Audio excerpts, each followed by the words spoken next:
जय श्री राधे। आज हम मंगलवार व्रत कथा श्रवण करेंगे। सर्वप्रथम मंगलवार व्रत कथा की विधि जानेंगे। प्रातःकाल सूर्योदय से पहले उठकर स्नान करें और स्वच्छ वस्त्र धारण करें। उत्तर पूर्व दिशा में एकांत में हनुमान जी की मूर्ति या तस्वीर स्थापित करें। गंगा जल के छींटे देकर उन्हें लाल कपड़ा अर्पित करें और स्वयं भी लाल वस्त्र ही धारण करें।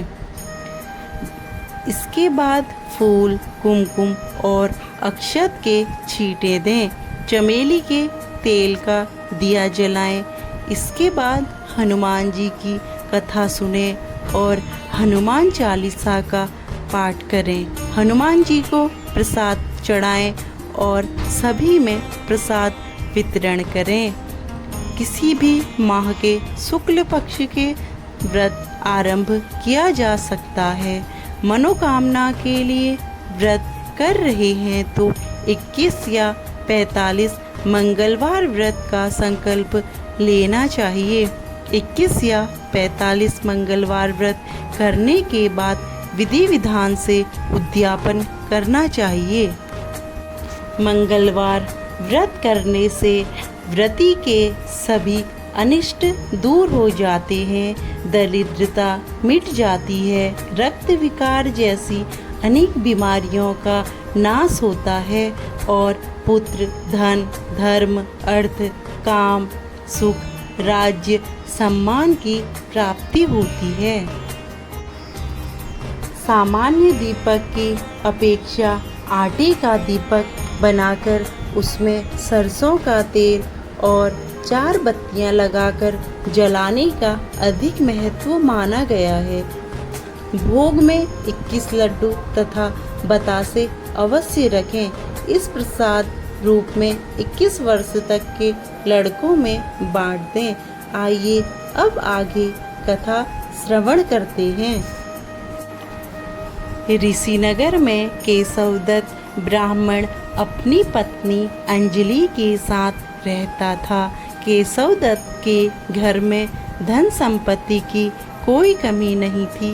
नगर में सभी केशवदत्त का सम्मान करते थे, लेकिन केशवदत्त संतान नहीं होने से बहुत चिंतित रहता था।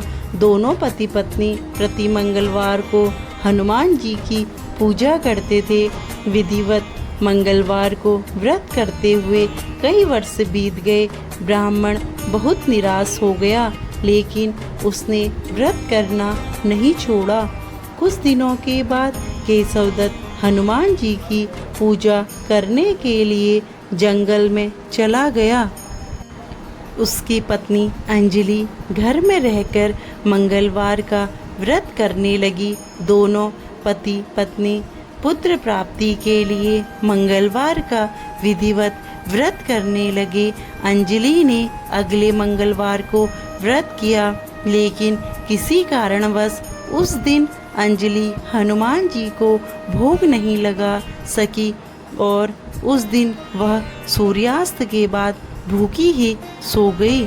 अपने मंगलवार को हनुमान जी को भोग लगाए बिना उसने भोजन नहीं करने का प्रण लिया। 6 दिन तक अंजलि भूखी प्यासी रही। 7वें दिन मंगलवार को अंजलि ने हनुमान जी की पूजा की, लेकिन तभी भूख प्यास के कारण अंजलि बेहोश हो गई।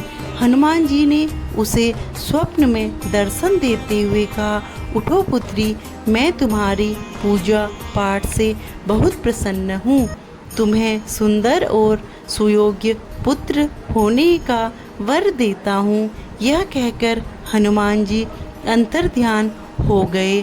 तत्काल अंजलि ने उठकर हनुमान जी को भोग लगाया और स्वयं भोजन किया।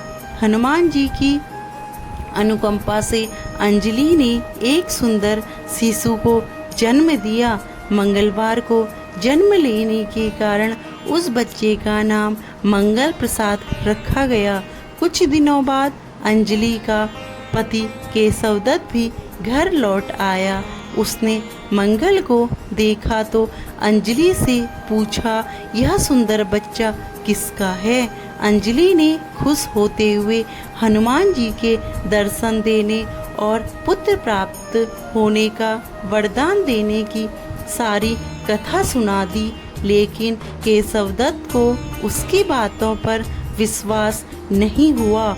उसके मन में पता नहीं कैसे यह कलुषित विचार आ गया कि अंजलि ने उसके साथ विश्वासघात किया है।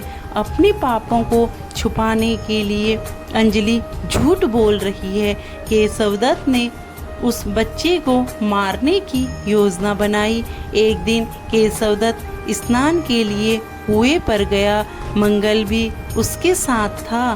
केशवदत्त ने मौका देखकर मंगल को कुएं में फेंक दिया और घर आकर बहाना बना दिया कि मंगल तो कुएं पर मेरे पास पहुंचा ही नहीं।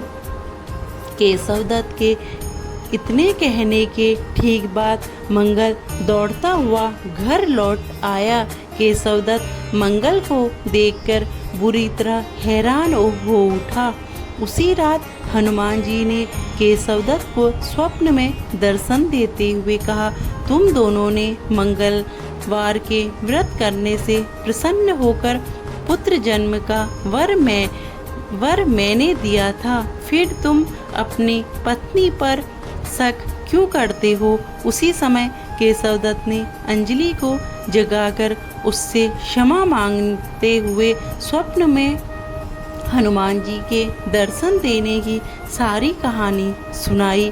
केशवदत्त ने अपने बेटे को हृदय से लगाकर बहुत प्यार किया। उस दिन के बाद सभी आनंद पूर्वक रहने लगे। मंगलवार का व्रत जो भी व्यक्ति विधि विधान से करता है उसके दुख केशवदत्त की तरह दूर हो जाते हैं।